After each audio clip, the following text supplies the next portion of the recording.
That's not the rumors that we've been hearing in regards to Star Wars Starfighter. It's gonna honestly piss off a lot of fans. Well, I'm just gonna go ahead and just say it. So that rumor is that Daisy Ridley will be returning as Rey at the end of Star Wars Starfighter. Yes, I don't know how the story is supposedly supposed to go. I mean, obviously there's no leaked scripts, and if there are, I haven't really looked into it. I would like to read it if there is potentially this chance of this happening. But the dots and connection does seem to be formed. I mean, at the end of the day, they were filming in Italy for Star Wars Starfighter, and then recently on Instagram, I guess Daisy Ridley posted a picture of her in Italy. And the dots just does seem to be forming in that way because it just seems way too coincidental for her to just take a random trip to Italy in the middle of also, she hasn't worked with Star Wars in years.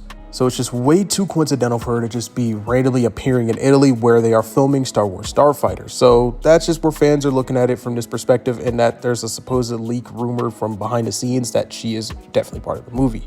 Now, this does have the fandom in a bit of a tizzy right now because everybody is going to say, obviously, not a lot of people like Rey for who she is as a character. I don't necessarily hate Rey, but I don't necessarily like her character, at the way it was handled at least.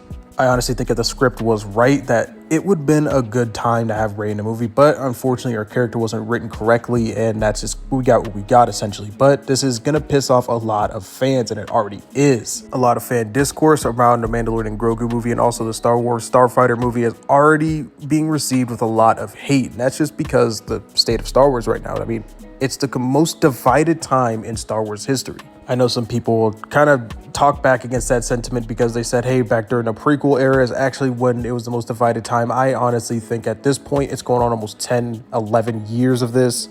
I think our current iteration of Star Wars fandom right now is definitely the most divisive at this point. You have people on one side who absolutely love everything that Disney's put out recently, and then you have me who sits on the other side, or us fans that's on the other side who don't necessarily like everything that Disney's put out recently, but we're not going to necessarily call it all bad. I think that there's definitely some good things that Disney has added to Star Wars.